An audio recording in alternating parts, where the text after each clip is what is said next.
Blood was running down the side of my face, warm and sticky, when I looked up and locked on the nameplate pinned to his chest.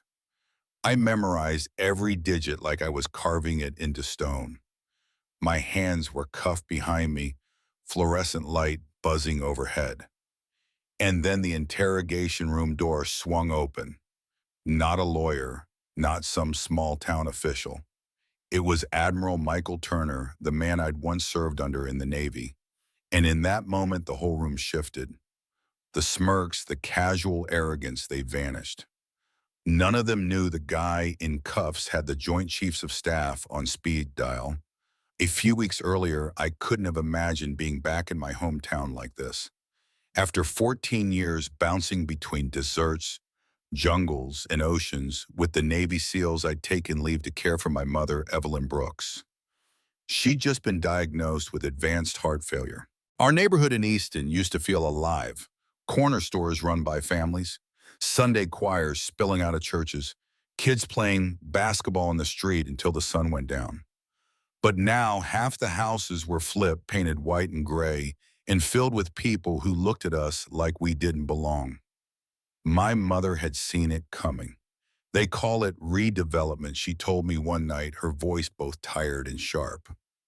But to me, it's just a new way to push black folks off their own land. She'd been in the streets in the 70s, marched against housing discrimination, even spent nights in jail for it. She could smell this kind of thing from a mile away. I didn't fully get it until the town hall meeting.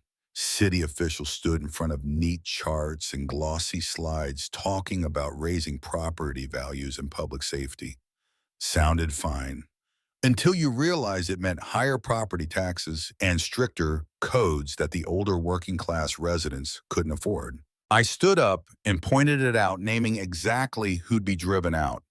The panel exchanged tight, annoyed glances. That was the night I landed on someone's list. Later, driving my old sedan home, I noticed a cruiser in the rear view sticking with me block after block.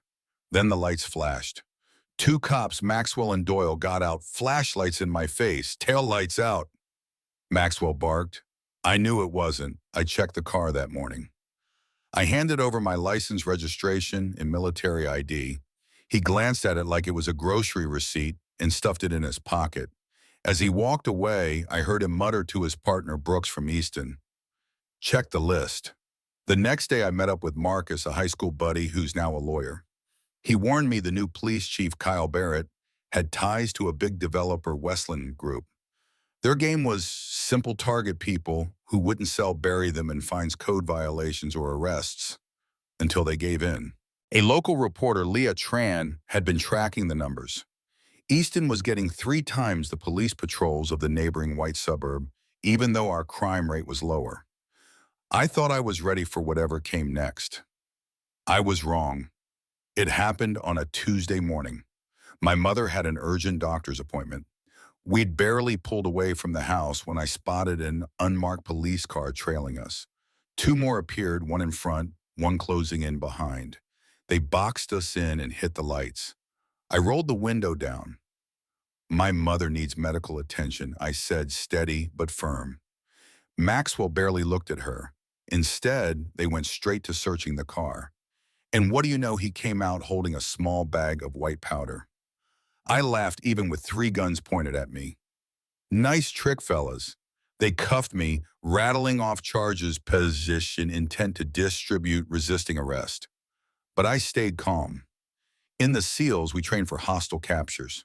When they finally offered my one phone call, I used the code Marcus and I had agreed on. They're running the Bermuda play. Activate Article 31. It sounded like nothing to them, but Marcus knew exactly what it meant. Call Admiral Turner, trigger military legal protection.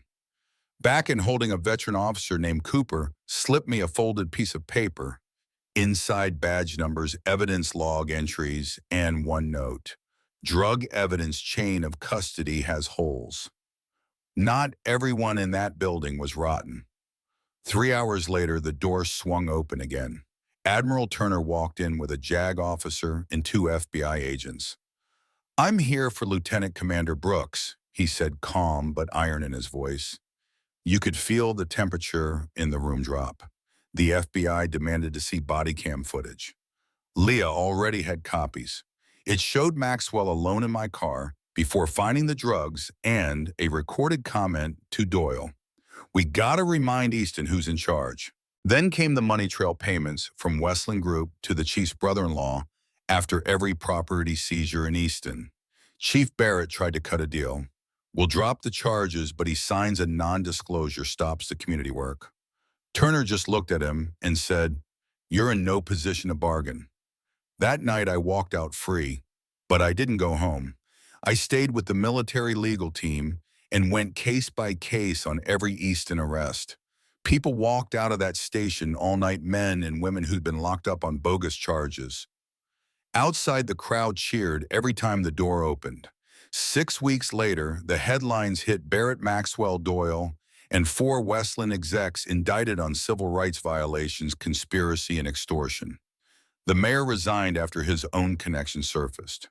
A new state law followed: no ramping up police presence in a neighborhood without data to justify it, mandatory body cams on the whole shift, independent audits on all property seizures. As for me, I reopened the old rec center at the edge of town, not just for basketball and workouts, but for teaching kids their rights, how to document police encounters, how to stand together. On opening day, I handed the ribbon-cutting scissors to my mom. She smiled through tears. "Your father would be proud," she whispered. Now every afternoon I sit on the porch listening to basketballs bouncing on the pavement, watching kids run free. We held on to Easton this time, but I know they'll be back with new laws, new tactics. The question is, will we be ready? And what about you? If you saw people in your own community being targeted for where they live or the color of their skin, would you step up or stay quiet to keep yourself safe? Drop your thoughts in the comments. And if you believe justice only stays alive when we fight for it together, share this story. One person with courage can start a movement, but only a united community can make change that lasts.